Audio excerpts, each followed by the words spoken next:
우리가 믿는 복음의 중심에는 십자가가 우뚝 서 있습니다. 십자가는 단순한 상징물이 아닙니다. 그 십자가에서 죽으시고 부활하신 그리스도께서 살아계신 하나님의 아들이시기에 그분의 죽음으로 우리는 용서함 받았고 그분의 부활하심으로 우리는 의롭다함을 받게 되었습니다. 사람들의 눈에 보기에는 어리석어 보이는 그 십자가가 하나님의 지혜입니다. 지극히 연약한 모습으로 죽임당하신 그 십자가의 예수님은 바로 하나님의 능력입니다. 그 십자가가 사람들에게 어리석어 보이는 까닭은 더 높아지려 하고 더 많이 가지려 하고 더 다른 사람보다 우월하게 여겨지려 하며 조금 더 손해보려 하지 않는 이 세상 사람들의 눈을 보기에는 다른 사람들을 위하여 자신을 희생하며 자신의 영광을 내려놓는, 그리고 죽기까지 희생당하는 그 예수님은 어리석게 보이게 되기 때문입니다. 그러나 세상의 시각으로 볼 때는 어리석어 보이는 그 모습 속에 하나님의 지혜가 있다는 것입니다. 자신을 구원하기 위해 조금 더 방어하지 않는 그 연약한 모습 속에 하나님의 무한하신 사랑과 인내의 그 능력이 나타납니다. 그래서 수치와 죽음의 상징이었던 십자가가 사람들에게 소망과 구원과 영광의 상징이 된 것입니다. 이것이 십자가의 역설입니다. 이 십자가의 역설을 깨닫지 못하고 믿음으로 체험하지 못한 사람들에게는 십자가의 아이러니가 나타납니다. 아이러니라는 단어는 잘 모르고 무심코 내던진 말들이 실제로 그렇게 이루어졌을 때, 그것이 사실일 때 우리는 아이러니라는 표현을 쓰게 됩니다. 예수님이 십자가의 고난 속에 있을 때 많은 사람들이 예수님을 조롱했고 모욕했습니다. 지나가던 군중들, 또한 예수님을 십자가에 못 박는 처형을 감당했던 로마 군병들, 또 사형을 언도했던 본디오 빌라도, 그리고 본디오 빌라도를 압박했던 유대 지도자들 모두가 다 예수님께 조롱과 모욕의 말들을 쏟아냈습니다. 마태복음 23장이 그러한 내용들이 가득 차 있습니다. 그런데 이 십자가에 달리신 예수님께 쏟아 부어졌던 그 조롱의 말들 속에 십자가의 아이러니들이 나타납니다. 오늘 말씀에는 세 가지 아이러니만 정리해서 말씀드리지만, 복음서에 나타난 예수님의 고난의 여정 속에 예수님을 조롱하며 내뱉은 말들이, 예수님을 모욕하기에 내뱉은 말들 속에 십자가의 의미가 설명되어 있는 이 아이러니가 나타난다는 겁니다. 진리는 사람들에게 때로 오해받고 때로 멸시받고 짓밟혀도 결국 진리는 오해받고 짓밟힐수록 더 밝히 드러나고, 사람들이 무심코 때로는 알면서도 모욕하기 위해서 주었던 모든 말들이 다 아이러니로 세상 속에 나타나게 되는 것입니다. 오늘 본문 27장 함께 읽은 본문 속에서는 세 가지 아이러니가 나타납니다. 첫째, 군병들에 의해서 왕으로 조롱받으셨던 예수님은 실제로 왕이셨다는 겁니다. 오늘 본문 28절에서 30절의 말씀을 제가 읽어보겠습니다. 그들은 예수의 옷을 벗기고 자주색 옷을 입혔습니다. 또 가시로 관을 엮어서 예수의 머리에 씌우고는 그 오른손에 갈대를 들게 했습니다. 그리고 그 앞에 무릎을 꿇고 희롱하며 말했습니다. 유대 사람의 왕 만세. 그들은 예수께 침을 뱉고 갈대를 빼앗아 머리를 때렸습니다. 이 17절에 이하에 나타난 이 군병들의 행동은 평소 십자가 처형을 하는 군병들의 모습과 전혀 다른 행동들입니다. 십자가 처형을 할 때 이러한 행동들을 군병들이 할 이유도 또 그런 적도 없습니다. 예수님께서 종도 관저 안으로 끌려 오시자 모든 군병들이 다 예수님을 둘러싸 섰다 그랬습니다. 그리고 그 예수님께 자주색 옷을 입혔다. 그것은 마치 왕이 입는 홍보와 같은 왕의 옷을 상징하는 자주색 옷을 입히고 왕의 면류관을 상징하는 면류관을 가시로 만들어 머리에 씌우고 또 왕의 왕권을 상징하는 홀, 그 왕의 지팡이 모양으로 갈대를 그 손에 쥐어주고 나서는 모두가 예수님 앞에 무릎을 꿇었다는 겁니다. 자, 이 모습은 마치 왕이 나타났을 때 주변의 모든 사람들이 그 왕 앞에 경배하는 그런 모습을 연출한 것이죠. 그들이 진정 예수님을 왕으로 여겼기에 이런 행동을 한 것입니까? 아니죠. 조롱하기 위해서 이 모든 상황을 연출한 것입니다. 그런데 예수님은 실제로 왕이셨습니다. 군병들은 예수님을 조롱하기 위해서 이렇게 행동했지만 실제로 예수님은 만왕의 왕이셨습니다. 예수님이 십자가에 못 박혔을 때 그 죄패에는 유대인의 왕 예수, 나사렛 예수 유대인의 왕이라는 죄패가 적혀 있었습니다. 십자가형으로 죽임당하는 죄수의 머리 위에는 그 죄의 제목, 왜 이 사람이 십자가 처형을 당해야만 했는가를 설명하는 죄패를 기록했습니다. 그 제목을 결정하는 사람은 빌라도였습니다. 유대 지도자들은 빌라도에게 요청했습니다. 자칭 유대인의 왕이다, 그렇게 써달라. 유대인의 왕을 자칭하다가 로마법의 저촉을 받아 십자가형을 당한 사람이다, 그렇게 해석하게 써달라는 것이죠. 사실 예수님은 로마 제국의 반역 운동을 한 적이 없습니다. 그것은 유대 지도자들이 예수님을 죽이기 위해서 씌운 거짓된 혐의였습니다.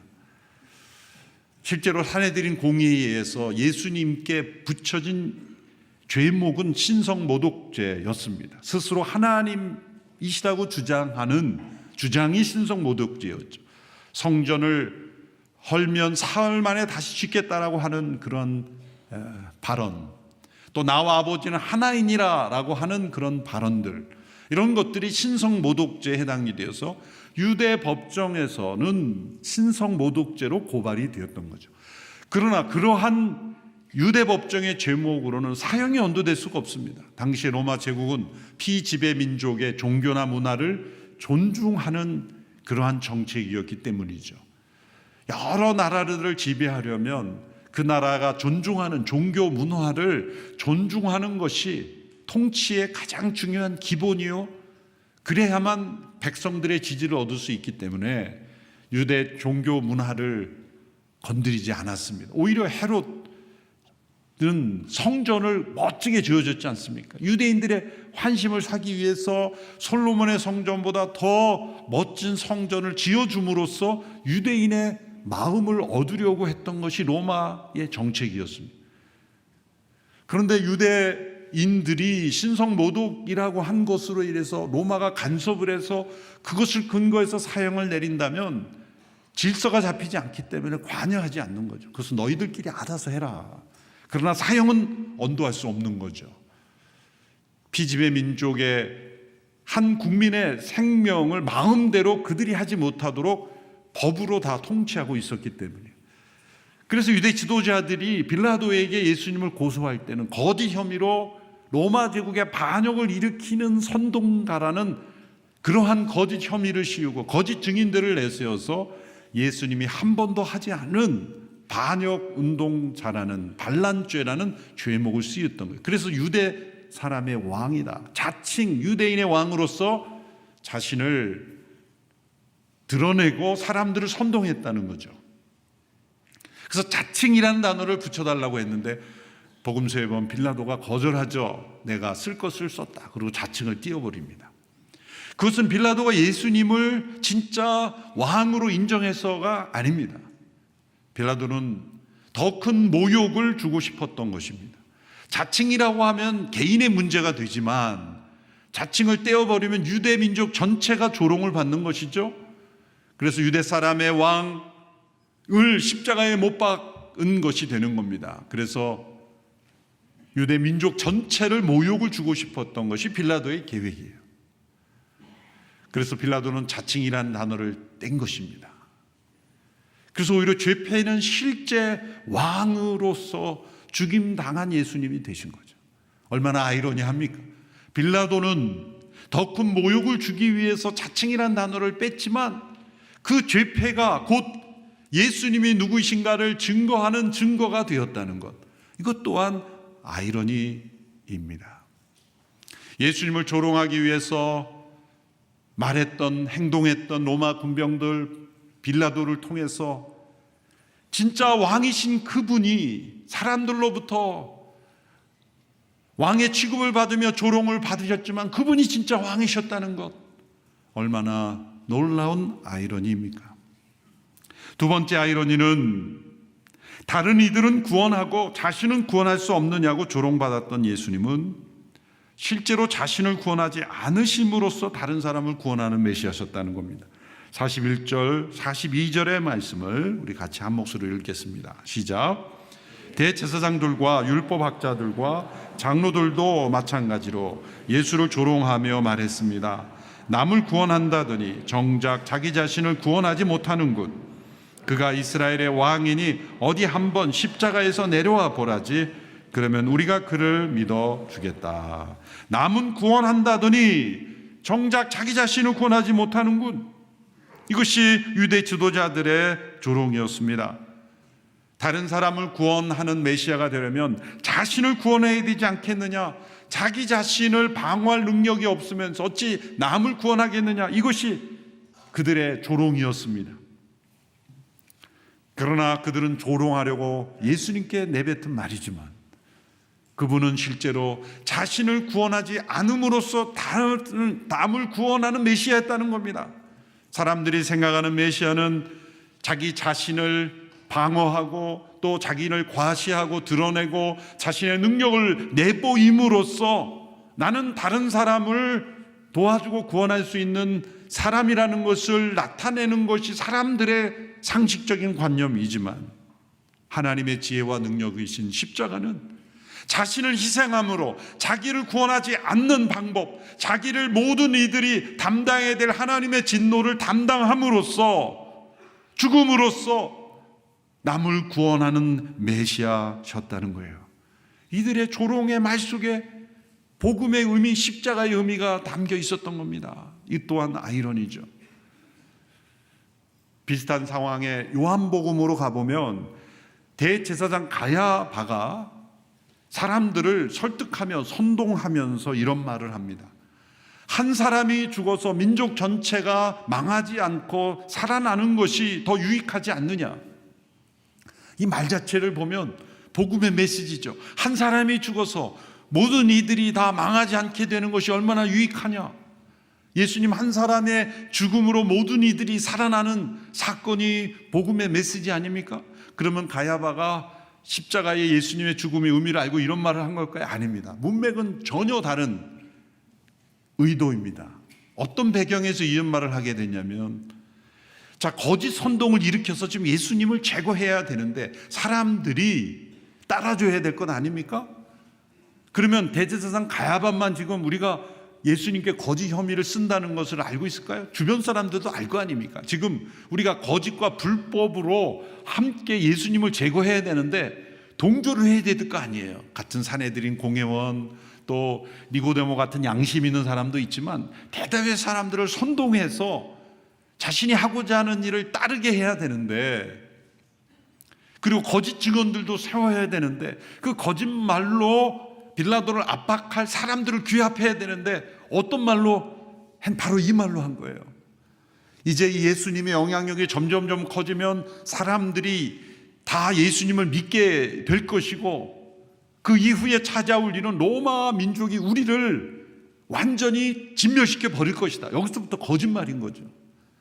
예수님이 사람들에게 교훈을 하고 기적을 통해 많은 사람들이 예수를 믿게 되면 로마 제국이 그로 인하여 유대 민족을 멸절시킨다라는 것은 전혀 근거 없는 거짓 선동이었죠. 왜냐하면 예수님 한 번도 로마에 저항한 적이 없기 때문이에요.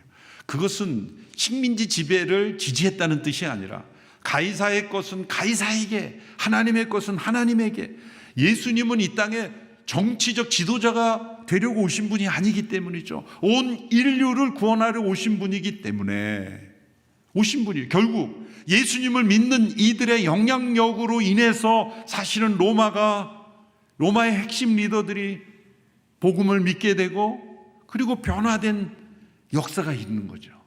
예수님은 세상의 혁명가로 오신 분이 아니었기 때문에 예수 믿는 사람들이 늘어난다고 해서 로마 제국이 그 자체로 정치적으로 유대 민족을 멸절시킨다는 말은 거짓 선동인 겁니다. 그런데 그 말을 이렇게 만든 거죠. 예수 한 사람만 제거되면 우리 모두가 평안하고 그리고 우리가 다 살아나는데 한 사람이 죽는 것이 더 좋지 않느냐. 그래서 이 문장이 나온 거예요. 한 사람이 죽음으로써 모두가 살아나는 길이 더 좋지 않느냐. 그런데 그 문장만 떼어내면은 십자가의 의미를 설명하는 것이죠. 아이러니하게도 그 가야바의 말대로 예수님, 당신 자신을 구원하지 않고 자신이 희생함으로 모든 이들을 구원하는 메시아가 예수님은 되신 것입니다. 이처럼 대제사장 가야바의 말조차도 아이러니가 되어버린 거예요. 유대 지도자들이 십자가에 못 박힌 예수님을 향해서 내가 만일 메시아거든 내려오라 내 자신을 구원해보라 그랬죠. 저 여러 번 말씀드렸죠. 예수님 화가 나셔서 이것들이 보자 하니까 내가 못 내려갈 줄 알고 그러고 갑자기 못 박혀 계시다가 못이 툭툭 튀어나오면서 내려오셔서 십자가를 빼들고 천사들을 동원해가지고 완전히 제압을 하실 수 있었습니다. 예수님은 그런 능력이 있으셨죠.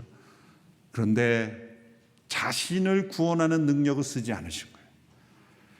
파도를 잠잠케 하고 죽은 자를 살릴 수 있는 그 능력을 가지신 예수님이 자신을 구원하셨다면 모든 이들을 구원하시는 메시아가 되실 수 없었기에 철저히 자신을 십자가에 하나님의 어린 양 대속 제물로 내어주셔야만 되는 일로 오셨기 때문에 자신을 구원하지 않으심으로 모든 이들을 구원한 거예요. 대제사장 가야바는 예수님을 거짓으로 혐의를 씌우고 제거하기 위하여 선동하는 말로 한 사람이 죽어 모든 백성이 살아나는 것이 유익하지 않냐. 얼마나 어처구니 없는 아이러니입니까? 아니 십자가의 진리를 이렇게 잘 설명하다니. 온통 아이러니입니다. 예수님의 고난의 여정이 예수님께 쏟아부은 조롱들과 거짓 혐의와 선동들 말조차 모두가 맞는 말이었어요. 십자가의 진리가 진정 살아있는 진리이기 때문입니다. 세 번째 아이러니는 하나님의 버리심에 대하여 절규하셨던 예수님은 진정 하나님을 신뢰하셨다는 겁니다. 43절과 46절의 말씀을 보십시오. 함께 읽어보겠습니다. 시작. 그가 하나님을 믿는다고 하니 하나님께서 정말 원하신다면 지금이라도 그를 당장 구원하시겠지. 자기 스스로 나는 하나님의 아들이다 라고 말했었다. 오후 3시쯤 돼 예수께서 큰 소리로 엘리 엘리 라바 사박다니라고 부르짖으셨습니다. 이것은 내 하나님 어째서 나를 버리셨습니까? 라는 뜻입니다. 저가 하나님을 믿는다고 하니 스스로 하나님의 아들이라고 하니 하나님께서 버리시지 않아야 되지 않느냐. 그런데 지금 모습은 하나님이 버리신 건데 저가 메시아가 될 수 있느냐라는 겁니다. 그리고 예수님도 이렇게 말씀하셨어요. 엘리 엘리 라바 사박다니. 나의 하나님 어째서 나를 버리셨습니까? 이 말씀만을 보면 하나님의 버리심에 대하여 원망하고 상처받고 불평하는 것처럼 보입니다. 제가 지금까지 하나님의 뜻에 순종하였는데 갑자기 하나님 나를 버리실 수 있습니까? 라는 메시지처럼 오해됩니다. 그러나 이 말씀은 그런 의미가 아닙니다. 왜냐하면 나의 하나님 이것은 하나님이 나를 버리심으로 구원을 이루셔야 하기에 저는 이 버리심을 받아들이며 이 버리심 속에서도 하나님을 신뢰합니다. 하나님은 여전히 나의 아버지이십니다. 여전히 하나님을 신뢰합니다 라는 고백이죠. 나의 하나님, 나의 하나님. 어찌하여 나를 버리셨나이까? 이 번역이 왜 나를 버리셨나이까 항의하는 것처럼 보이지만, 어찌하여, 이것은 하나님의 그 무한하신 지혜와 능력과 사랑에 대한 감탄입니다. 나를 버리셔야만 할 만큼 이 세상을 사랑하시는군요. 나를 버리셔야만 할 만큼 이 세상을 구원하기를 원하시는군요. 나를 버리셔야만 할 만큼 하나님의 그 무한하신 그 긍휼하심은 끝이 없으시는군요.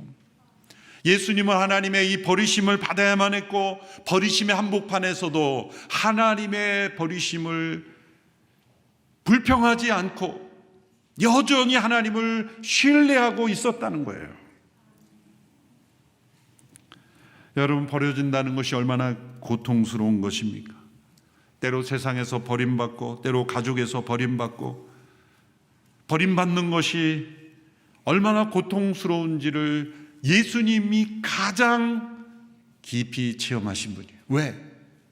우리는 사회로부터, 때로 가족으로부터, 누군가로부터 버림받아도 하나님으로부터는 버림받아 본 적이 없어요.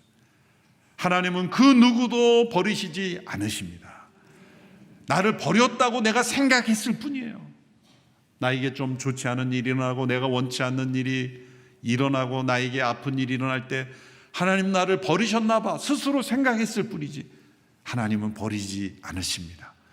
그러나 하나님이 버리신 유일한 한 사람이 바로 하나님의 유일하신 아들이었다는 것, 얼마나 이것이 아이러니한 일입니까? 그런데 왜 유일하신 아들을 하나님이 왜 유일하게 버리셔야만 했습니까? 그것은 우리 모두를 버리시지 않기 위하여 아들을 버리셨습니다. 그리고 버림받은 그 아들은 버림받은 상처를 고백하지 않습니다. 여전히 하나님을 신뢰하고, 나를 버리신 그 하나님은 여전히 나의 하나님이시고 나의 아버지이십니다. 그리고 이 모든 세상을 구원하시기까지 나를 버리시는 만큼 그들을 사랑하시는 그 하나님을 고백하셨다는 겁니다. 유일하신 아들이 유일하게 버림받으심으로 우리 모두를 다시 살리셨다는 것, 엘리 엘리 라마 사박다니라는 말씀의 의미입니다. 이렇게 예수님의 고난 속에 부어진 모든 조롱과 모욕들은 아이러니하게 십자가의 의미가 무엇인지를 우리에게 설명해 주셨습니다. 그리고 그 십자가에 못 박힌 예수님 우리에게 말씀하십니다. 만왕의 왕인 내가 너를 위하여 죽었다. 하나님의 아들인 내가 나를 구원하지 않고 너를 위해 죽었다. 유일하신 아들인 내가 아버지의 버림을 받음으로 내가 너를 다시 살렸다. 너는 그처럼 보배롭고 존귀한 자다. 아버지의 사랑이 나를 통해 너희에게 흘러가기를 원하신다. 예수님이 길과 진리와 생명이심을 알지 못하는 자들은 예수님께 대하여 조롱하며 오해하며 공격하며, 때로 예수님을 믿는 이들도 공격하며 조롱할 수 있습니다. 그러나 진정한 진리는 공격을 받을수록 더 아이러니를 만들어냅니다. 진리에 대하여 퍼부었던 수많은 조롱들이 다 아이러니가 되어 나타날 것입니다. 역사상에 보면 하나님의 말씀인 성경을 없애야 된다고 주장했던 사람이 있었습니다. 지독한 무신론자죠. 그런데 하나님께서는 그의 집을, 성경을 찍어내는 인쇄소로 만들어 버리셨어요. 그걸 알고 사고 그렇게 한 게 아닌데 얼마나 아이러니합니까? 우리 하나님에 대하여 말 조심해야 됩니다. 예수님께 대해 말 조심해야 됩니다. 교회에 대해서도 말 조심해야 돼요. 우리가 세상으로부터 받는 수많은 때로 오해와 조롱, 그것이 다 아이러니가 돼요. 이 십자가에 퍼부어졌던 모든 말들이 다 모르고 한 말인데 실제 사실이 되어버린 아이러니가 역사 속에서도 나타났습니다. 교회를 없애려고 핍박했던 수많은 국가들, 정부들에게 도리어 교회가 더 확장되는 결과를 빚었습니다. 아이러니죠. 그것은 십자가의 진리가 살아있는 진리이며, 그리고 천지를 창조하시고 역사를 주관하시는 살아계신 하나님의 지혜와 능력이기 때문입니다. 여러분, 십자가를 붙들고 살아가십시오. 여러분을 향한 모든 공격이 아이러니가 될 겁니다. 그리고 십자가를 붙들고 나아가는 사람들에게는 수많은 아이러니를 만드는 그러한 역사의 주인공이 될 줄로 믿습니다. 기도하겠습니다. 살아계신 하나님 아버지, 십자가의 진리를 우리가 붙잡고 나가기를 원합니다. 십자가의 도가 우리의 지혜가 되고 우리의 능력이 되게 하옵소서. 주님의 십자가를 향하여 부어졌던 모든 모욕과 조롱조차 아이러니로 바꾸어 버리는 하나님의 놀라운 섭리가 오늘 이 시대에 십자가의 진리 그리고 주님의 몸된 교회를 향하여도 동일하게 역사하시는 줄로 믿습니다. 역사 속에 수많은 공격과 그리고 조롱과 모욕 속에서도 교회가 존재하였던 것, 그것은 복음이 우리에게 맡겨져 있기 때문인 걸 믿습니다. 십자가의 복음을 온 세상에 증거하는 일에 더욱 헌신하는 주님의 몸된 교회 다 되게 하여 주옵소서. 예수님의 이름으로 기도합나이다. 아멘.